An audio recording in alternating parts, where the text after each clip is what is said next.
Yeah, thanks. It's really, really cool. Are these complimentary Rice Krispies? They are. Oh, Chad, eat too. Eat too. They look so good on your hips. I'm gonna go get more. Oh, I can't get this to work. Why are some people not team players? This is perfect for me today. What are we doing? I need a numerical Why are grade. some people not being Numerical grade on my paper for the shepherding. I need a grade. The word good isn't good enough. There was no words. There was highlighting. Right. In Those two are different things that colors. I really liked. I know they were good. I wrote them. I still need. Oh, mine was Blue Letter Bible. Hello, everybody who's watching. Whatever. Empowering Bill. Pastors. Pray you're having a great I day. love literally. I said thank you, Blue Letter Bible. The whole thing. Happy face. You're sitting between your two favorite women. You're I have hilarious. to do this because y'all bring me sanity. Y'all keep me, Oh, that's good. y'all keep me street. That's a compliment. Oh, I appreciate that. Did you get I my know. paper? Yeah. No, that's it. Alright, cause I didn't hear back from you, and then you see that one to start the time with you? That was in the. You guys Slide. I did by the night. My second one's almost done, so I'm gonna get that. Those are both of you? We want to welcome all those that are signed on to Empowering Pastors. I'm sorry we're just a few minutes late. I see folks are already signing on. I want to remind you that we have a proctor, and we want you to participate with today's training. So not just actually listening, but actually, thank you, Are Pastor these new Chad. notes or these the same notes? These are new notes. Everyone should have them already on your computer. Oh. Nope, different notes, everybody. This is gonna be good. Okay. Okay, so if you are online today, if you'll please communicate via the internet with the proctor. We want to make sure that we get answers from you and that you ask questions that you're interested in asking, and we get things in order. So today we want to talk about, we've been probably for the last 4 weeks, 3 to 4 weeks, going through the book called The Orange Revolution, which I think has been a tremendous book, and we're actually going to be implementing some of the principles right here at His Tabernacle Family Church. But the Orange Revolution went through 4 criteria, main criteria, that helped them identify the most productive teams in America's companies. So they actually went around and they found the most productive teams, the high-level teams, and they studied them, and what they found were they had 4 basic principles within their team that set them in line for success. And so we talked about it. We've been talking about it for a little bit. So let's just go through them real quickly, and let's get in where we're going to be today. Number 1, they wanted to ensure the right people were on the bus.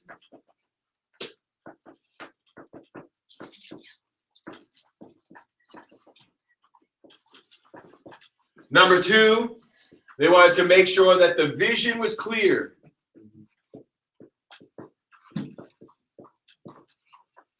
For the corporate.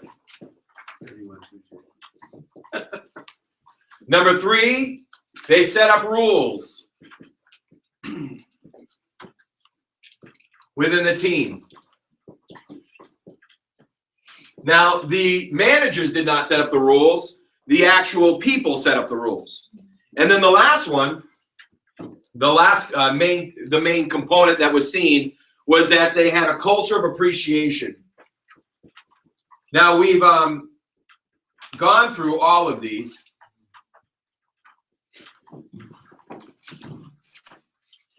And one thing that you'll find is that it's not, will there be somebody that's not a team player, but there will be. There is going to come a time, it might not be now, but there will come a time where on your team, pastorally and or in business, that you do not have a person that is a team player. You're going to keep eye contact, aren't you? I was just going to see how long we could stare this one out. See how long we can stare this one out. Hey, man of God, how are you? So it is real that you are going to come. There will be a point in time where not everybody is going to be a team player on your team. So you can ensure the right people are on the bus. And remember, you're hiring people usually from what? You hire people usually from within. resumes. Usually getting people filling out resumes. If you are retail, most of the time you're getting workers by application. Now they do applications online. I think Subway is one of the most intense one that I've seen, just like food-wise. They actually have you go through personality tests and everything right online to make sure, or to validate that you could do the job making subs. But one of the things that you find is that most of them are looking for the same component, and that is, can they play on the right team? Can they play the team? Because just because somebody has qualifications does not mean they're the right person on the bus. Just because somebody has the right qualifications does not mean that they're going to be a team player. Just because somebody has a PhD does not mean that they can teach. Just because somebody has gone to music school doesn't mean that they can play an instrument. You know, it's the fact is that just because you have certain things doesn't mean you have what it takes. And the point comes down to is, just because you have somebody on the team that looks like they fit the right bus, and qualification-wise they fit on the right bus, it doesn't mean they're going to be a team player. And let's be real, you can have great people, phenomenal qualifications, but you get them all in the same room and they'll decapitate each other. Attitude is a massive part in someone playing on the team.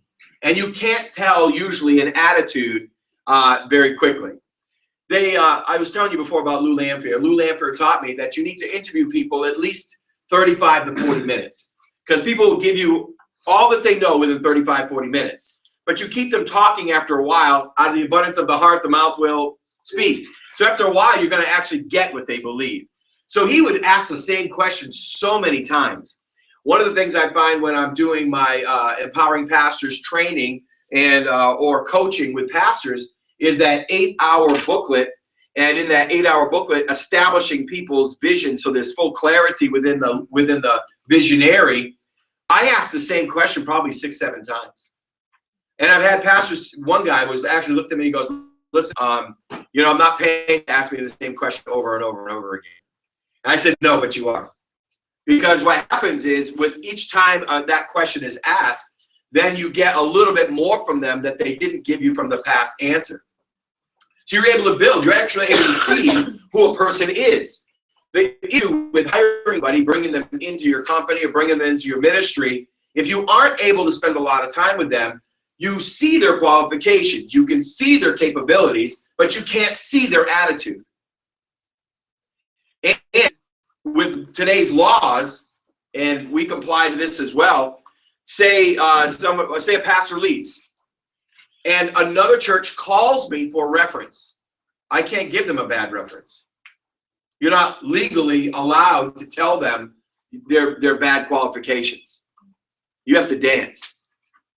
You can't tell them they this or they that. You can't do that. It's not, huh? Yeah.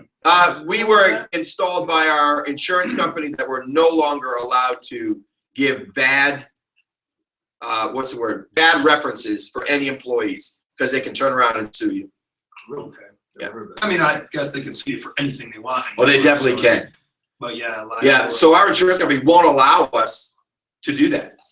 So we can't. So even if a person comes here, they have a bad attitude and they leave, doesn't matter. I can't give a bad reference. I can't tell the next pastor, beware. I can't do that. You can answer the question though, would you hire this person again? That's if they ask that question. Right. And why don't you say, you can say to them, why don't you ask me, would I hire that person again?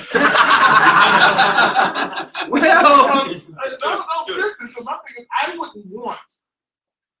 I wouldn't want to put somebody or allow somebody to go somewhere, especially if it's a friend, and say, hey, take this guy. He's a, you know.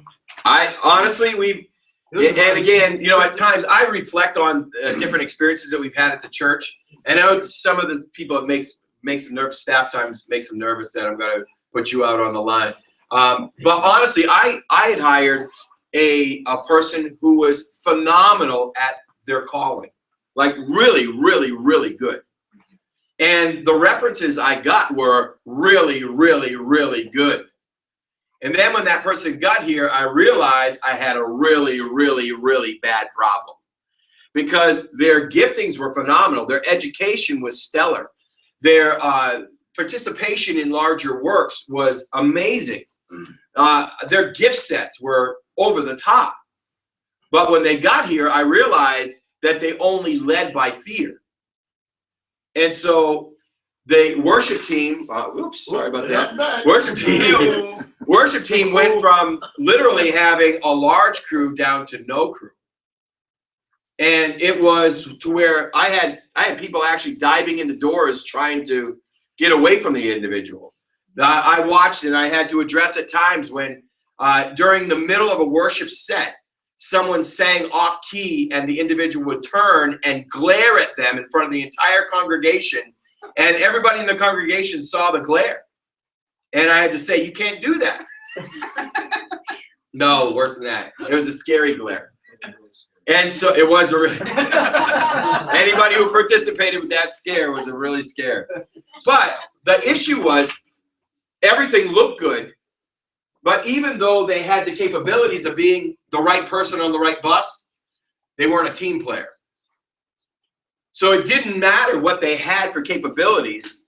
The problem was they weren't going to play with any team.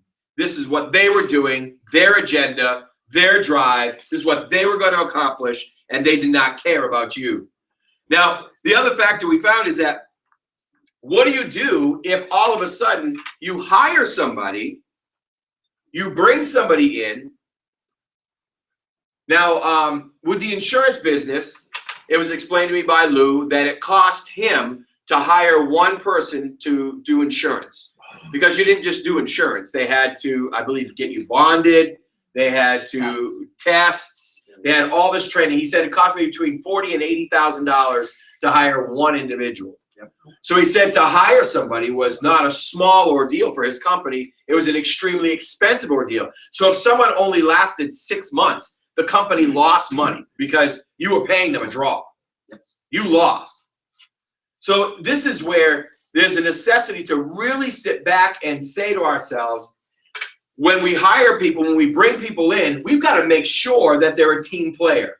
Now, what would you suggest to be some questions in an interview that would help find out if somebody is a team player? What do you do outside of work? Yeah. What do you do outside of work? Play sports. Do you like to work alone or with other people? I guess no mind.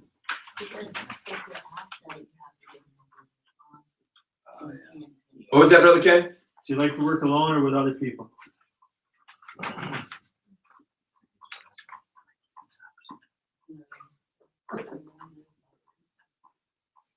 Ken, would you automatically not hire them if they said they like to work alone? Now the question was to Brother Ken was would you automatically not hire them if they answered they liked working alone rather than others? Well, it depends on the context of alone, because I'm asking the question because we have shifts where they work alone. However, they're not alone because of customers typically. I mean, that's the way I see it. Like, you know, they're not working chopping wood somewhere alone. So I want to know the context of what alone means to them. Right. So you wanted them to define it. Because some people, their alone is put me in a room with no windows and I'm good. Or I like to be the only one that is interfacing with that job. Brother Jay, what did you mean by what do you do outside of work? You know, that's why do you ask this question? That's one of my main ones. And maybe I shouldn't judge a book by its cover or stereotype, but I like to hear like if they, I volunteer at my church 3 nights a week versus You gonna start doing that, Jay? Yeah, I'm up to 2.5. He's 2.5. Get bloody in the room. No, another one is like sports. You know, if they play if you're involved in a lot of sports, they're usually somewhat of a team player, and then it depends on what sports they play. So I mean, there's just a lot you can tell by that when they're like, oh, I don't really do anything. I go home and go to bed. Right. Not a lot of motivation there. When they tell me, oh, I got a side business here, I do this, or I'm interested in that, or I like people that have a lot of energy and that are have a drive outside of work. They're not just punching the clock for 8 hours and then die. For lack of better words, I had a guy tell me that this morning. Really? I said, "How you doing today?" He goes, "Just waiting to die." Just waiting to die. Somebody told me, like, I said, "Well, that's one of the more positive answers I've ever gotten." Another thing you might be able to ask if you want to find out if a team player Told me. is what type of people irritate them. Oh, that's good. Yeah. What was it, Trish? What type of people irritate you? It's good. So I mean, because if they're a team player, the people that are going to bother them are lazy people. Right. Very good. Come on, somebody else, give me a question that you would ask somebody at an interview to find out whether they are a team player or not. You ever punched anybody that you worked with? Have you ever punched someone you worked with? Are you serious?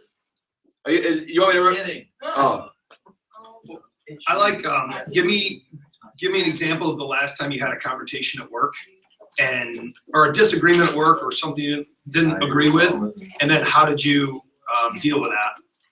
And the people that instantly come out of the gate with, "Oh, my boss is a jerk and all he does is right," like people that have, you'd be surprised how many people, I'll bet you 50% of the interviews spend the whole time telling me about what a jerk their boss and their coworkers are. Really, a lot of them do that. And I'm thinking, are you nuts? All they're doing is bad mouthing where they came from. is that crazy? Oh, that's Because immediately you're not going to hire them. hell no. They're It's bad. It's bad. All right, somebody else, give me another question. Yeah, I know. Like a wheel back. How about if they're willing to stay extra? Are you? Oh, why would you ask that question? I mean, if you got some kind of deadline you have to meet, and they're scheduled from 8 to 5, and has to go out. Like I know, like for example, Dan Platt, he gets these orders, and they have deadlines a lot of times. We might have a big catering order that somebody wants that we didn't plan on, that they didn't call in advance, and we want to take the order. So would you be willing to stay late if needed? It's good. Come on, give me another question. I ask people about their, tell me about your family, You ask people about their family. because then I get personal with them. Once I get personal with them, We shed some tears and we're in. Now, what do you mean?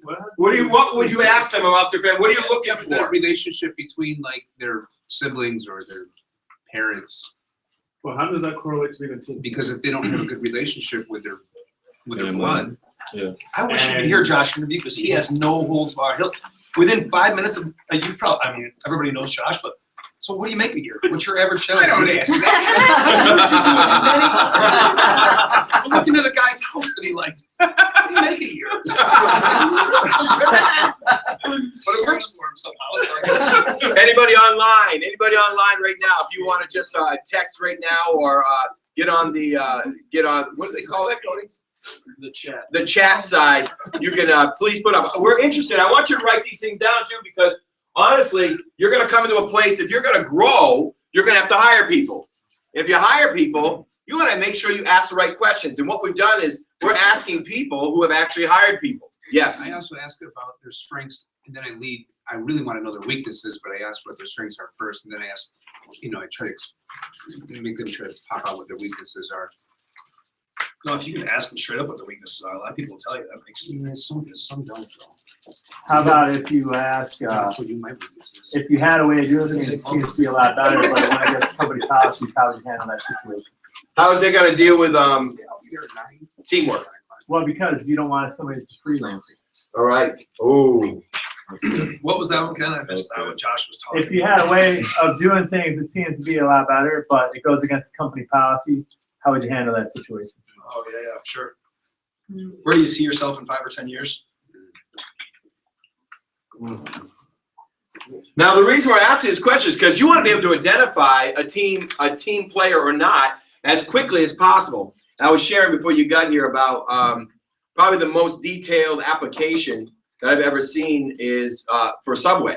They actually do a lot of details right online to find out those questions, correct? To find out, are they looking for that as one of the criteria? Well, I don't exactly know the algorithm that they're using to figure out what they want to do, but they're trying to figure out if people are productive, if they're outgoing, if they're wanting to advance, and things of that nature. Awesome. Has anybody ever played sports before? Yes. You ever play basketball? Yeah, I was the center. You were this. Oh. Jay has one good one. 5'2". Little. So what else? Give me another question. Where do you see yourself in 5 years? Where do you I see wanted to yourself ask in him a 5 question years? about that. If someone said something different in 5 years, would you still hire them knowing that they're temporary, or would you just kind of move on and look for someone else? I guess it depends on the position we're looking for, and Talk they a little say bit the louder. average lifespan of a company exec is like 4 years anyways. So you can, that's why these big companies are moving around so much, because you're really only gonna see. Yeah, I wouldn't be hesitant not a to threat hire to you? somebody, you know, hey, no. Cody, you have any online? Online just said, which would you prefer, alone or on a team? Give a reason for why. I like that. Who was that? Church 360. Oh, yeah, Pastor. That's a good one. Yeah. These are important questions because all of a sudden, if you can have the right person with the right qualifications come in and start working with you, but now you realize that they're the lone wolf, you now have an issue because there's no way for you to progress with your team with a lone wolf. So here we have to make sure, this is one of the top factors, is making sure that we're going to have somebody on our team that's actually going to be a team player. I got a question kind of for Ken in the Subway thing. A little bit louder. There's a lot of companies now that do the personality tests, and then they formulate interview questions for you to ask. Have you ever seen those? Or Yeah, we used have those? them on both. So Subway Yeah, it's cool. Subway offers a program that, well, it's just free to franchisees that we use. And it's pretty okay. It's a lot better than nothing. However, we advertise for job postings with Snag a Job. So with Snag a Job, the annual contract that we sign also offers a testing. And so there's a little more in depth. Mhm. So we try to use that one more. And so both of those formats have questions at the bottom. And they Questions to ask the questions to ask specific Oh, to that's the good. candidate. No, it does. That's It gives really you good. very specific, and they're weird questions I would have never thought of, but they're designed to draw out These kind of answers. inconsistencies Yeah. or weaknesses. Like their weaknesses. Like, Yeah. So you might interview somebody. Well, most people aren't perfect that you're interviewing. So whatever their weakness is, you want to ask them about a time that they were able to overcome that weakness, and the question Exactly. is usually tailored to that situation. Well, let me ask you a question. If you had to hire somebody, Pastor Andrea, if you had to hire somebody and you had a person that was extremely qualified but was not a team player, or a person less qualified, in fact, a little underqualified, but was eager and a team player, who would you hire? Team player all day long. Team player all day long, and why? Yes, Pastor. I just told my wife the other night, we were talking about the issue that her family faces with hiring people. And I said, you know, your sister came to me when I was in Germany a few days ago, talking about this person that they hired had every qualification that was there. And I said to her, to her older sister, I said, why would you hire this person based off the qualifications? Because many times, even though it's pretty, it's polished, it doesn't necessarily mean it's needed. And so with that being said, I said, I would have taken the approach to the guy that you have in the wings, who may be teachable, he wants to be trained, he's hungry, because sometimes if you're already qualified, your hunger may not be there. Oh, that's good too. That's not true, but it may not be there. Right. I said, so for me, I took the risk on a guy that's maybe 70% because he wants to do versus somebody that's at the 100%. And so therefore, I don't run the risk of saying that when we get ready to go into our meetings, here's this person that's already at 100%. They're already looking down at everybody else like, why are you not where I'm at? We can kind of keep the team even and build the team together. And then as you go on, you don't have that problem with someone who doesn't want to be trained, managed, whatever the case may be. You know, that was Very good. Somebody else. Yes. I Need was to be talking- loud. You're not loud enough. I was talking to my wife's dad. He's a accountant. He's over a bunch of other, bookkeepers, accountants, and things like that. And I asked him a similar question to that, and he said he would actually rather hire a bookkeeper who doesn't have the qualified accountant label, because when people come in and they know everything that they need for the field and everything like that, it's much harder to teach them how you want things done. Mm-hmm. He said he'd rather hire a bookkeeper and educate them on how he wants things done so he can tailor them to exactly how he wants the job done. Well stated. Somebody else. I did not. Somebody else. So here, these are really great discussions, because if you are going to grow a ministry, well, Pastor, you know, I'm not hiring anybody. I'm just bringing somebody on for ministry. Well, you got to recognize that you still need a team player. Just because they're volunteer doesn't mean you just accept them. And this is one of the problems of many churches, is they many times will hire because they feel bad for somebody, not because they're qualified or because they have their team player. They just want something to do. And the problem with that is then you got to replace them. Once you give somebody a position, you can't just take a position away. This involved with that. So there's a need to make sure you're asking these questions, even though you might not be hiring them for finances. If you're bringing them in on a ministry, you've got to find out, are they the right person that I want on my bus for the vision that's going to build the major corporate vision? Because if not, it is not worth it. But you won't know the right questions until you sit down and formulate them in your head. How are you going to find out if this person is a team player? I personally, and we talked about it prior, I love proving people.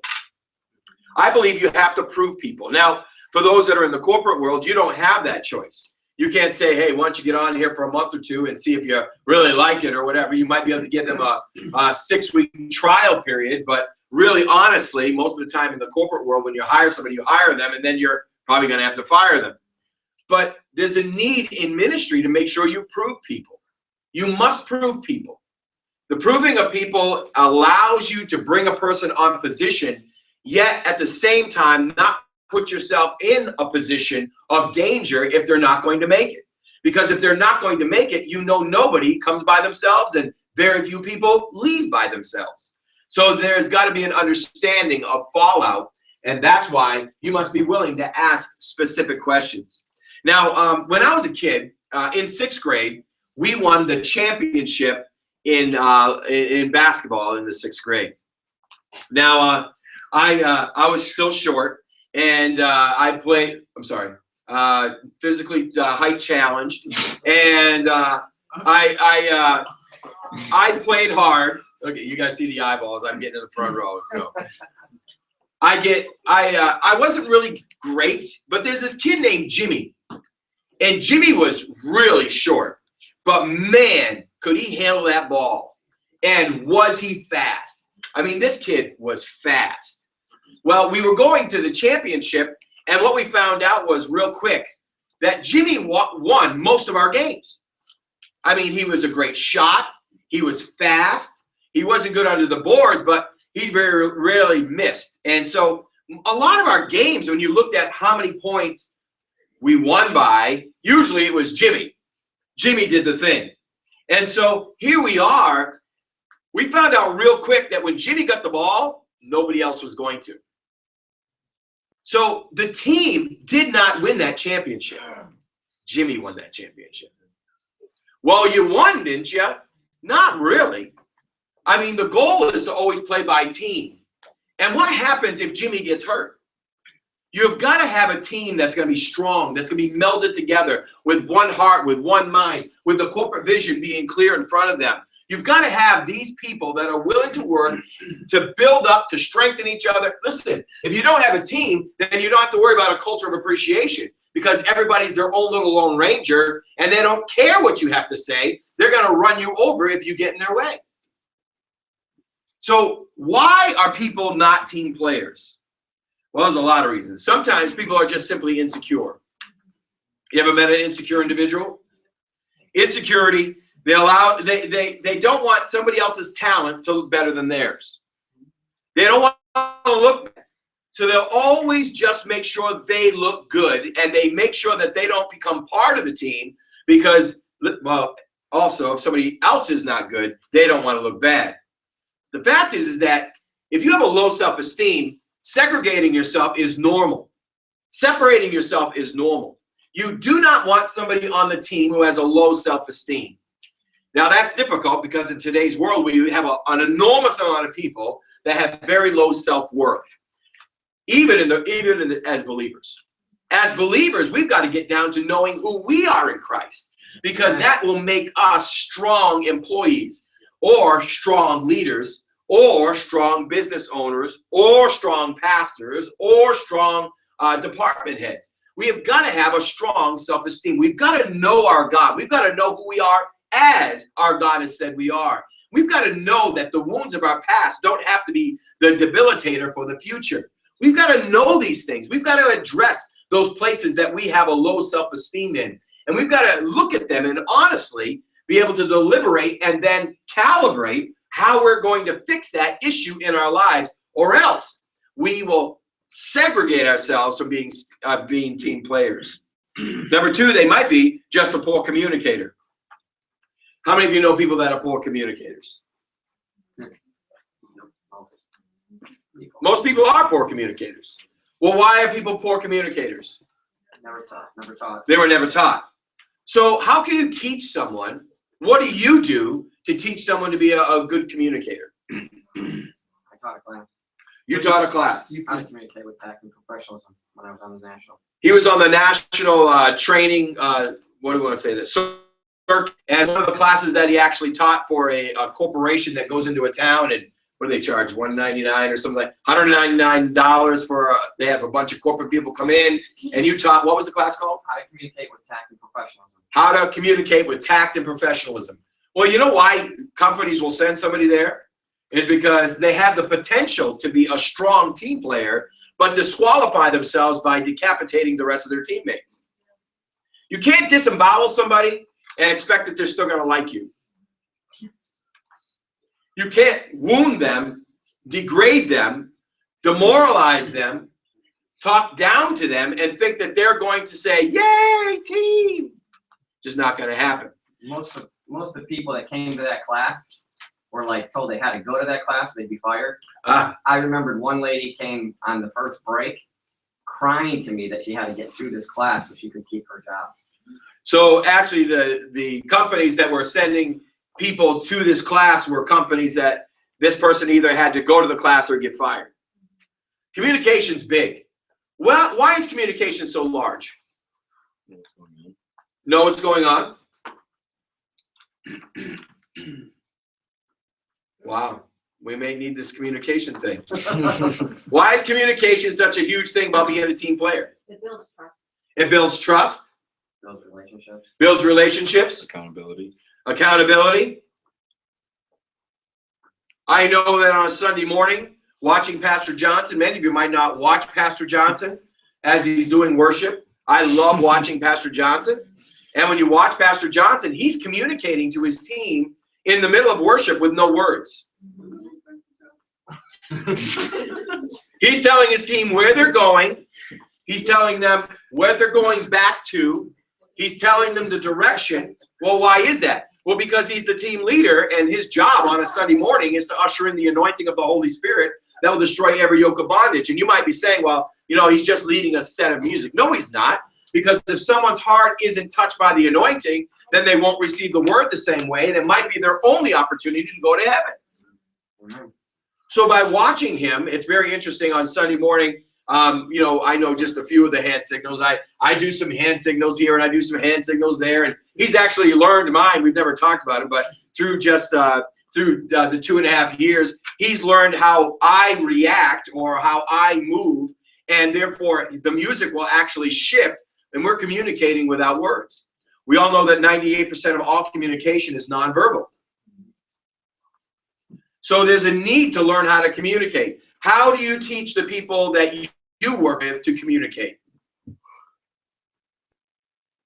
That was a question. You can be an example to them. You can be an example to them. Very good. There's one thing that I think is fairly important that I don't do enough myself is even if you think you're fairly good at communicating and you thought you communicated your point pretty articulately, you still need to, a lot of times, to have them repeat back to you what you said because they misinterpret it. Repeating. I'm trying to remember what book it was that we had studied. I know it was a Marshall Goldsmith book. But he went and sat with an executive who was very frustrated. And the frustration of the executive was, I keep giving head managers, my head directors, where I want them to go. I send them an email, and then nothing ever happens. And he actually said that you need to communicate 4 times in 1 week to get the greatest response from your team. Are you supposed to tell them what you're going to tell them, and then tell them what you told them? And then send another email to remind them. And a text and a phone call. But honestly, he said, listen, his frustration was his own problem because he thought that just his statement was actually communicating. But that wasn't communication, according to his people. Part of communication is being a good listener. That's the other side of the coin that nobody ever focuses on. And that's one of the things that was focused on in that class, was teaching people that you only need one person that can be a good communicator, and that communication can be something that's taught and learned. And then you, as a good communicator, can verify whether they're getting your message or not by being a more active listener. And there's all sorts of techniques that were taught in that class to show that and represent that. Another thing that I've always found is a lot of people think that just talking or even body language is communication. Communication is making sure they understand what you're saying. Because you can communicate to them, but if they don't understand, then you haven't communicated to them. My wife is funny because she'll say to me, she'll say something to me, and I honestly didn't hear her. And she'll say, I said, and I said, listen, I wouldn't say what the second time if I didn't hear you the first time. It's not that I want to hear you say it all over again. But the fact is that we do that even within our teams. Many times we assume that people hear us. Somebody's might be hearing you with your words, but you've not communicated with them. True communication is making sure that they understand what you've said, not just you saying what you've said. So hypothetically speaking, let's say you had the conversation with somebody about what you wanted, then you emailed what you wanted, and you even drew a picture of what you wanted. That's the key. And it still didn't get done right. I would say that at that point, they chose not to hear you. They chose not to hear you. That's what? Not that far. But that is serious. That is serious. Because 20 times over. Yeah, that is serious. But that just simply means that person didn't want to hear. Now, what happens when that occurs is what? Well, you're going to have fallout. Number one, you're not going to have the moving forward that you needed. Number two, you're not going to have the results that you desire. So this reality, you must be able to communicate. Now, what happens if you're communicating and the person chooses not to listen? And stop talking. Stop talking, because no matter what language you speak in, they're not going to hear you. Another reason that some people are not good team players is simply they believe that their team's goals and activities are passing fad. They just don't think that it's important. You do realize that people do not put effort in what they don't believe has value.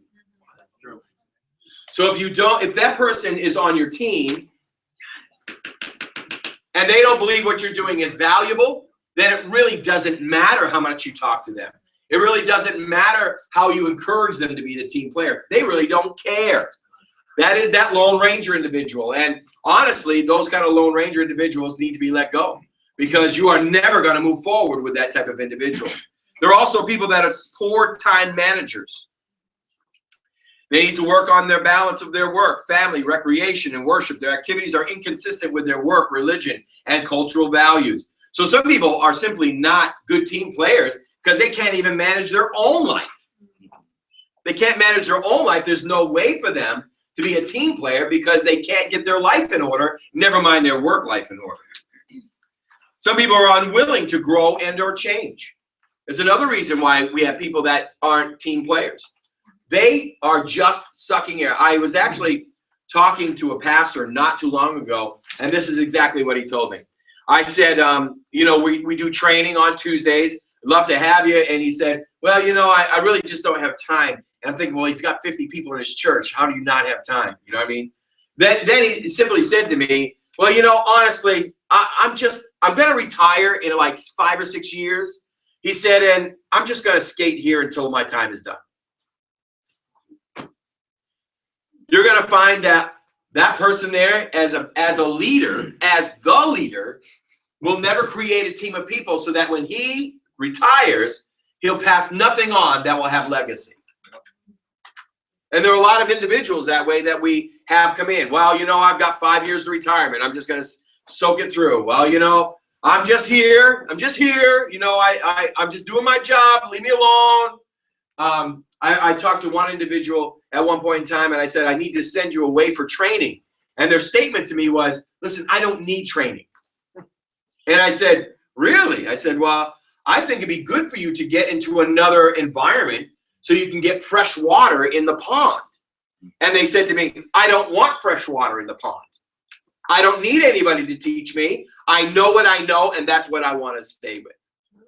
And I said to them, well, the problem is that stagnant water always creates a cesspool. You know, you're just going to get all nastiness, and you're not going to be able to drink the water. I said, you've got to have a new flow. So a person that doesn't want to learn, a person that doesn't want to mature on your team will be one that will stop being a team player, especially as others go forth. One of the reasons that I require my staff to be in these trainings is simply for this reason. If I'm training everybody in this direction and I have a lone ranger that doesn't want the training, then they are not part of the team. Because if I'm turning the team here and they're still over here with 10 years ago what they understood in leadership training, well, then they're not even going to be close to me. And ultimately, we'll break off because they cannot be a team person and not be willing to grow. Another person, they feel overloaded. Stress of poor organization, communication will cause stress for other team members. So therefore, what they'll do is they'll start backing off. Some people are just simply rude. Their skill to communicate is poor, is exactly what Dr. Shemmerholm was saying earlier. Other people, they're inconsiderate.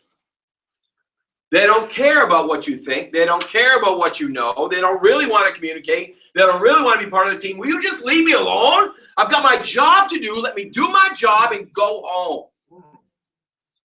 That's not a team player. And the problem with that is you're now dragging that person. It is. You know what they teach you in war is that the best way to fight is to not kill people, but wound them. Because if you kill them, well, they're just dead. But if you wound them, you've taken 2 to 3 people off the battlefield. Someone's got to carry them off. Medic! I think there's a movie in the movies right now. Just all about that. One guy, he refused to carry a weapon, but all he did was run in and grab you. But they teach you in war, don't kill them, shoot them, cause wounds so it takes more people off the battlefield. When there is not a team player, a person that is inconsiderate, a person that refuses to mature, a person that refuses to be part of the team, ultimately what they will do is it's not just them that's going to pay the penalty, but the entire team is going to pay the penalty. And therefore, what you'll find is that the entire motion of forwardness will slowly decrease. Now, our desire is called momentum. We all know what momentum is. Momentum is, I don't know if you ever seen one of those little rats, you know, in its cage. You know, they get on that little cage and they start walking around. But all of a sudden, man, momentum starts and it starts to just crank. And that's what you're trying to do in every kind of business, in every kind of ministry. You're trying to create momentum because momentum will keep it going even when you're not even sure where you're going. It's going to just keep going forward. There's momentum that must be maintained. You can feel when momentum stops. You can feel when momentum slows down. Momentum will always slow down and ultimately come to a horrific stop when you have people that are not team players. Because every time you start moving forward, especially moving forward, and they don't want to go anywhere or participate, now you have to drag somebody. Some people are just apathetic. They just simply don't care. So a lot of reasons why people, and how many of you have ever experienced a team player? Tell me your experience. Short. You got, honey, you know you're not gonna be loud enough. Come on up. So, I work at Chili's, and Is it cold there? It is actually Okay. always cold at Chili's. So one of the biggest things that we try to stress is teamwork, and basically working in a restaurant is not hard. You write down food orders, you put them in, and then you bring food to the table. Part of that is making sure that hot food is leaving the window at the right time. Everybody is doing what they should be, helping out, bring dishes back. Just everybody should be doing the same amount, even if it's not your table. And there's one person at work that everybody's like, do not let me be her partner. Nobody wants her. She always wants the farthest section away. She never runs anybody else's food. She barely runs her own. Everybody always has a complaint, but she gets the highest scores on her guest feedback because she's only at her table, only worried about her section, only worried about her stuff. So she pulls the best numbers for the restaurant, but almost nobody wants to work with her because that's how it's been for years. She's been there since since the store opened like 11 years ago. So yeah, it's So it's not a great compliment that they had great numbers. No, and everybody's like, oh well, that's why our numbers are low. So that very example is the reason why I have that question number 3. Because if she comes to work and I interview her and she tells me that exact story, I know that she's probably a team player. And she is a team player. True. Yes. Business owners. Would you want to hire that kind of person? Because look what she's doing for your customer base. But look what she's doing to your internal customer base. Ooh, so is it internal customer base or external customer base that you're more focused on? Both? Both, because when she's upsetting other servers and bossers and this and that and the other thing, it's having an impact on the guest that she's not talking to. So you wouldn't hire her, or you would hire her? The girl that's getting the compliments for only her section. You would not. If I knew all those details, she's disruptive to the rest of the people, so it's a negative on the whole operation. So getting my question. And even No, I wouldn't hire her. Okay. He would not hire her. If I knew all that stuff, because look at all the look at the team isn't going to gel together. It's having a big impact on behind the scenes. There could be fighting in her case in the kitchen, and that's hard to mask. Hard to mask. Yes.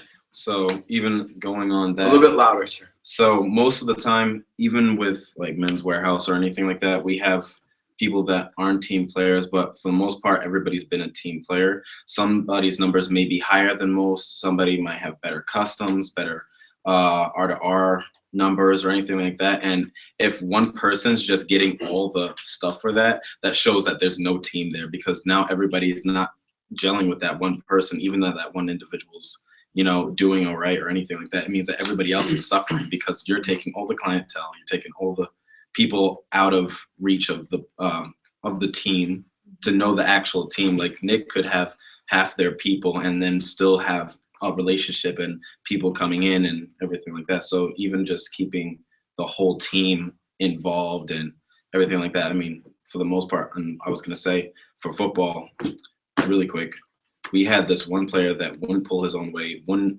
do anything. Louder. You're really close, but you're not talking loud enough. They were basically dead weight. They would quit every 2 weeks or whatever and go into their own corner or whatever, come back a month later or whatever for my last 3 years of high school. And the last year my coach had it, and once that happened, everybody was produced so much. We went undefeated in our division. And it was literally because of that, not saying it's because of that one person, but because we all became a team. Everybody had everybody's back. It didn't matter what numbers you had. Everybody had one goal, and that was to be undefeated. So excellent. Somebody else. How long did it take your team to remove him? How long did it take 2 your years. team to remove him? 2 weeks. Your team's fault. Yes, exactly. Yeah. Oh, 2 years. But Yeah. that was also because of bad leadership, because even our captains wouldn't get rid of him. Now that is a big issue. That is a big issue that was just brought up by Pastor Obi, was how long did it take you to get rid of the person that's not a team player?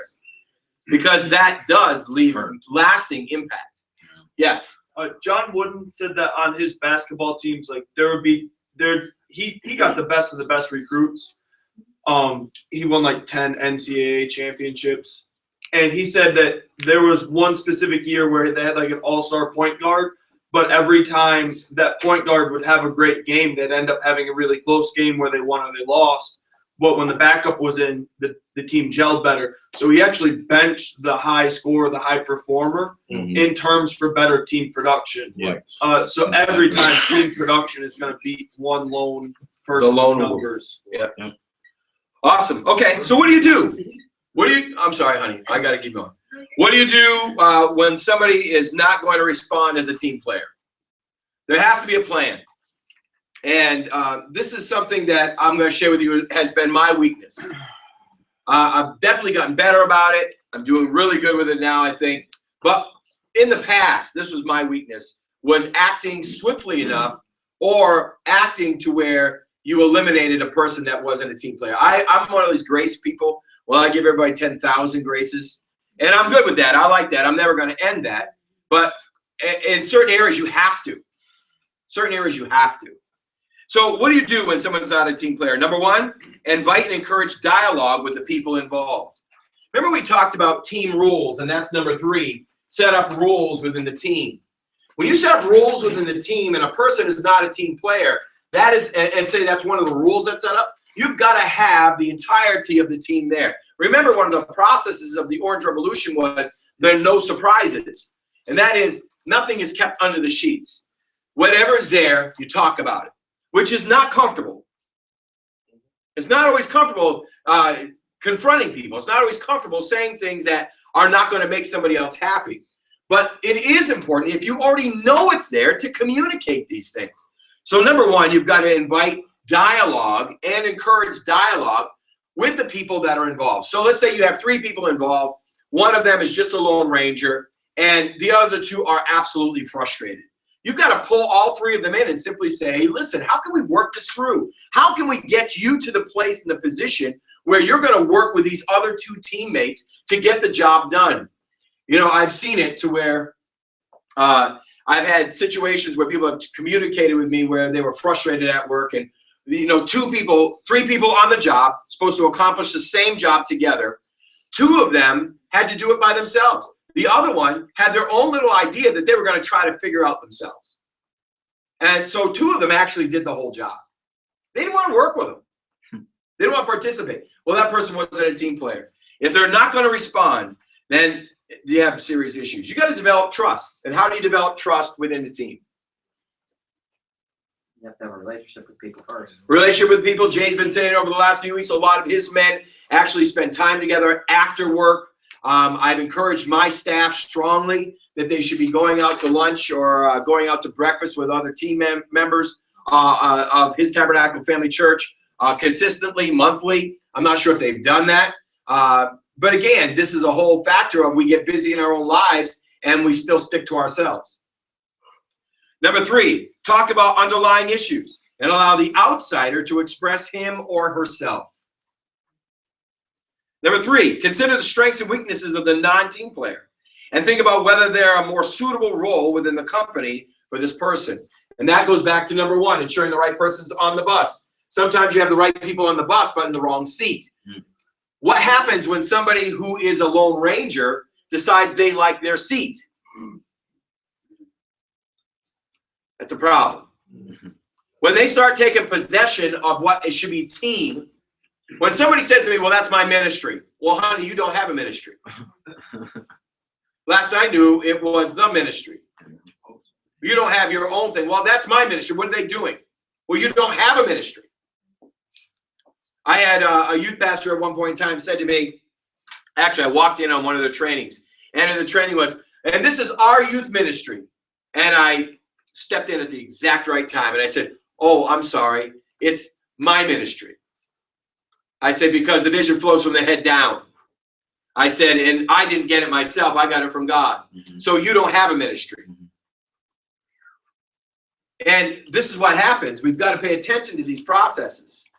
But you get people that aren't going to be team players. What do you do with them? You've got to work through some kind of process to try to find out. Maybe they're just in the wrong zone.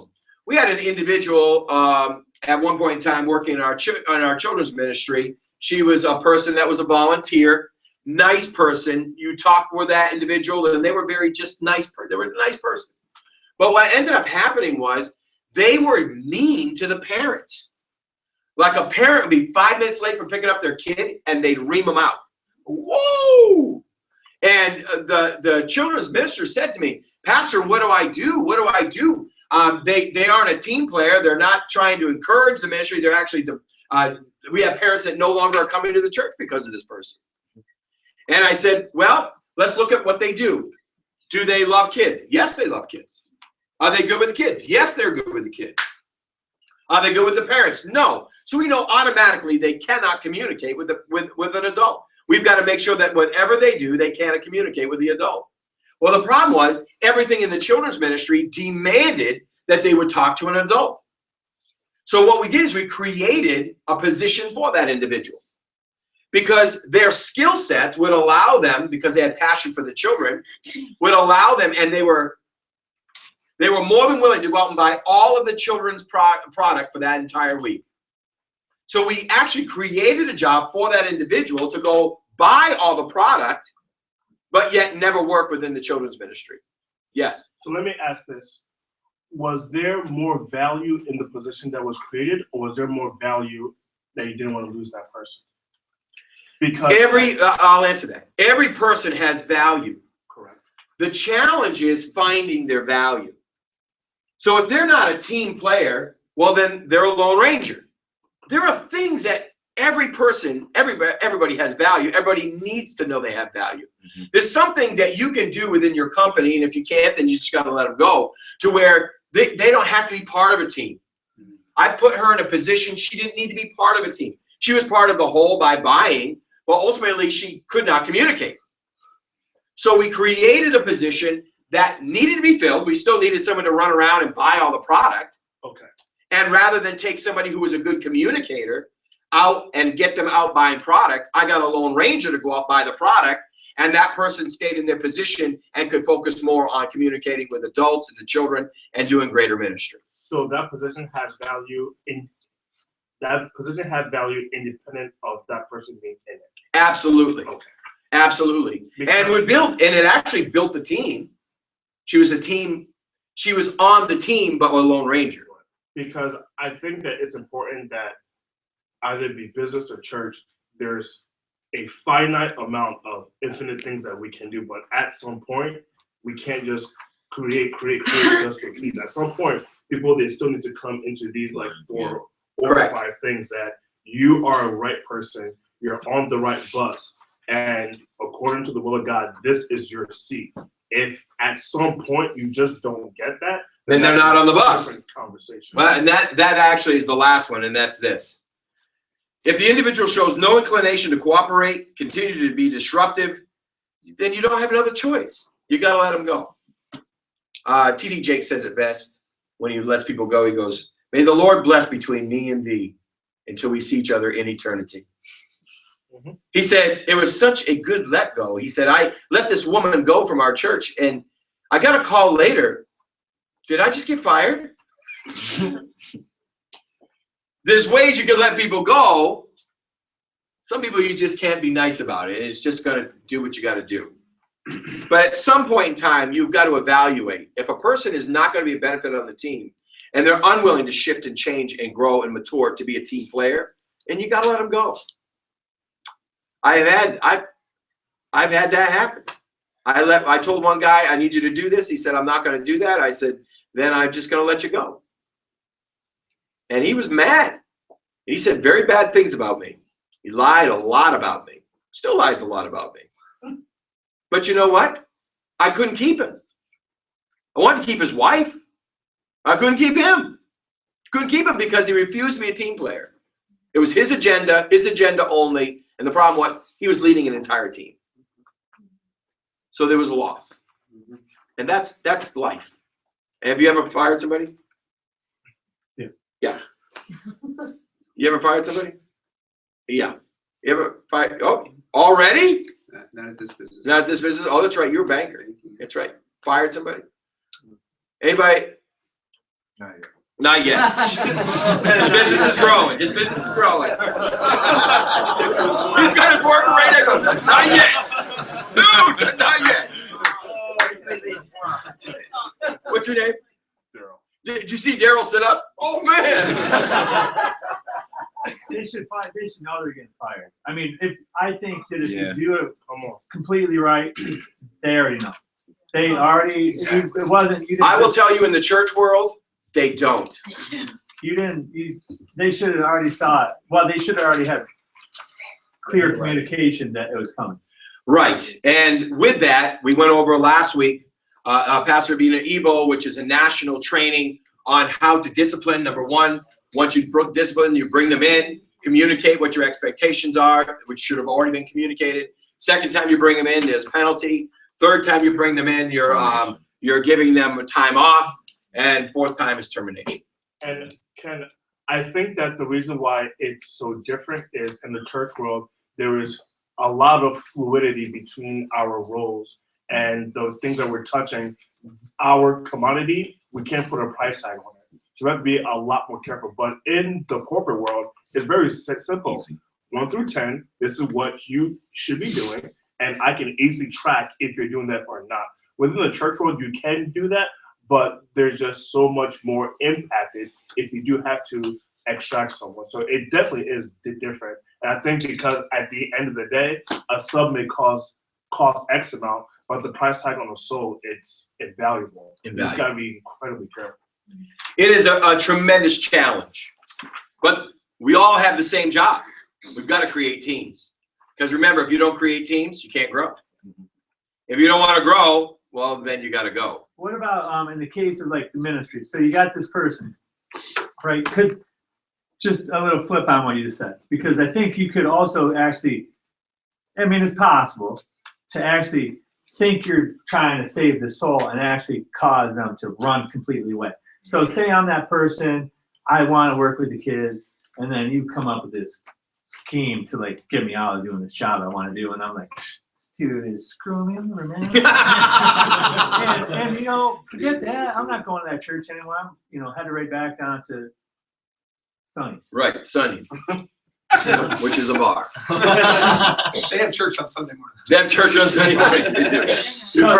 I will tell you honestly, if you're a good leader, as you are, there are times you need to shift people from different places on the bus. And if you're a good leader, you can shift somebody without them knowing they're moving. Or maybe maybe you can do it and help them understand the benefits themselves. Most of the time that doesn't work if they're possessional. If they take possession, it's very difficult to do that. But you can shift people, move people. Usually takes me 3 to 4 months to take an individual and move them from one position in the church to another without them knowing it. And they're always happy once they're there. But because, you put somebody in the right position, they're happier. And I remember poor Pastor Dan, he came working here full time and we needed an administrator. And I knew he wasn't an administrator, but I really liked the fact that he needed to learn administration to be a better pastor. So we put him in that position. And after a year, he just hated his job. Am I lying? He hated his job. You could tell you can always tell when somebody hates their job. He hated his job. So I brought him in, and it was an easy shift because he was excited. When you get into the position that you're supposed to be in and you're a team player in that, there is a peace, there is happiness, there is joy. But honestly, not everybody wants to do that. They just want their own agenda. And those kind of individuals, no matter what you do, you lose. But if you are a really good leader, you can shift somebody, and it takes 3 to 4 months to shift them without them knowing.